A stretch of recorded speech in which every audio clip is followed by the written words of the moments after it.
서울에서 한강을 건너지 않고 멈칫했다라는 것을 우리가 다 알고 있습니다. 그럼 왜 멈칫했을까? 한강을 바로 건넜으면은 폐주하는 우리 국군 그리고 지금 이 대구 쪽으로 내려가고 있는 이 정부 인사 다 순식간에 또 생포를 해서 뭔가 굉장히 유의미한 전과를 거뒀을 텐데 왜 멈칫했을까라는 게 의문인데 그게 바로 춘천 대첩의 영향이라고 봅니다.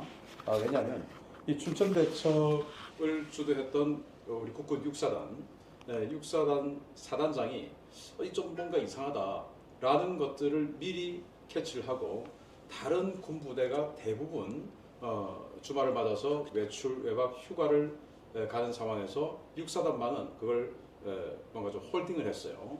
그러면서 대비 태세가 다른 부대보다는 다 좀 더 많이 되어 있었죠.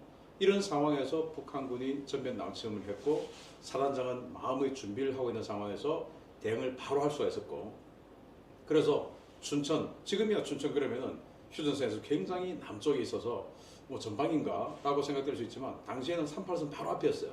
지금으로 치면 강원도 한 인제쯤 되는 그런 굉장히 전방 지역이었는데 순식간에 춘천으로 들어온 것을 육사단이 막아내면서 여기 이 춘천에서 3일 버텨주면서 북한이 애초에 기도했던 춘천을 순식간에 돌파해서 서쪽으로 해서 수원 쪽으로 들어와서 이 서울을 에워싸는 포위 기동을 하려고 했는데 그 포위 기동을 할 수 없는 이런 상황을 만들어줬다. 그럼으로써 우리 서울에 있던 정부 주요 인사들 그리고 군 핵심 전력들 지휘부들이 남쪽으로 내려갈 수 있었고 그럼으로써 그 시간 동안 유엔군 또 유엔에서 총회가 열려서 유엔군이 지원해주기로 했고 미군이 들어올 수 있는 이 결정적인 시간을 벌어주었기 때문에 지금의 대한민국이 있을 수 있는 것은 그 3일의 효과가 굉장히 지대하다라고 봅니다.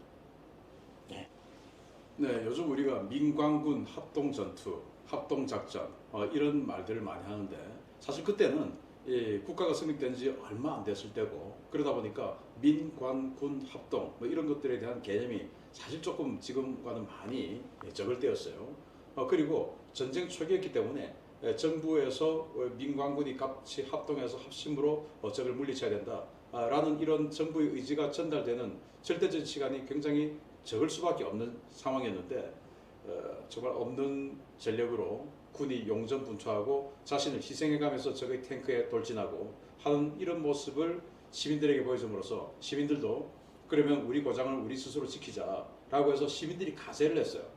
그러다 보니까 경찰 포함해서 민관군이 같이 협심해서 최초로 전투를 벌인 상황인데 그러다 보니까 북한으로서는 양사방이 적으로 둘러싸인 이런 상황이 될 수밖에 없었고 군 전력으로만 보면 우리는 육사단 그리고 저쪽은 군단급 그래서 거의 뭐 3배 이상의 차이였음에도 불구하고 우리 국민들이 춘천 시민들이 같이 가세해 줬기 때문에 그 시간을 우리가 벌 수 있었다 승리로 이끌 수 있었다 이렇게 보는 겁니다.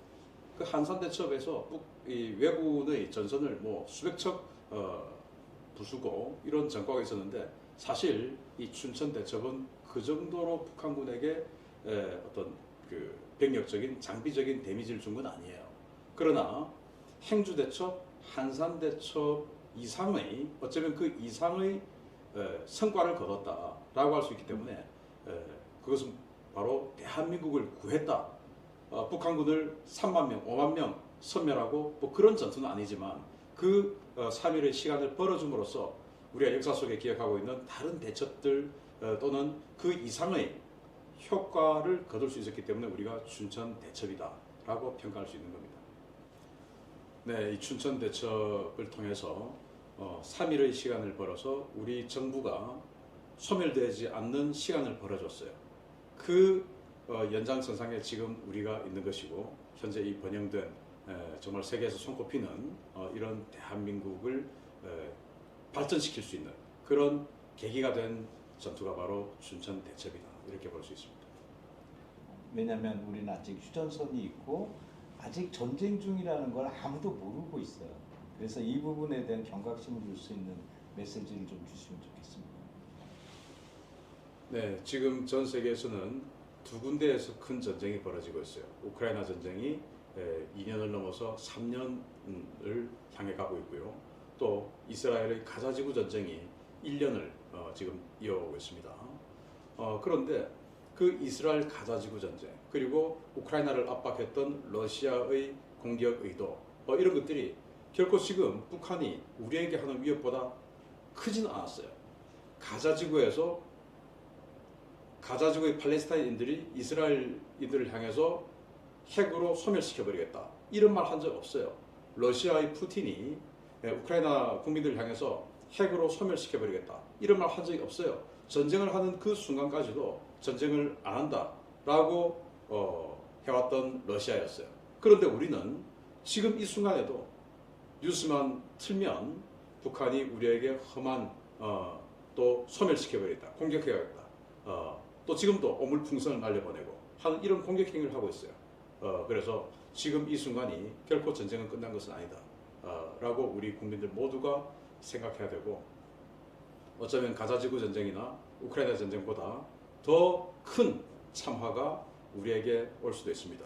그런데 그 참화가 왔을 때 우리가 버텨낼 수 있는 것은 그때의 춘천 시민들처럼 경각심을 가지고 그때 육사단장처럼 경각심을 가지고 있을 때 우리 대한민국은 유지될 수 있다라고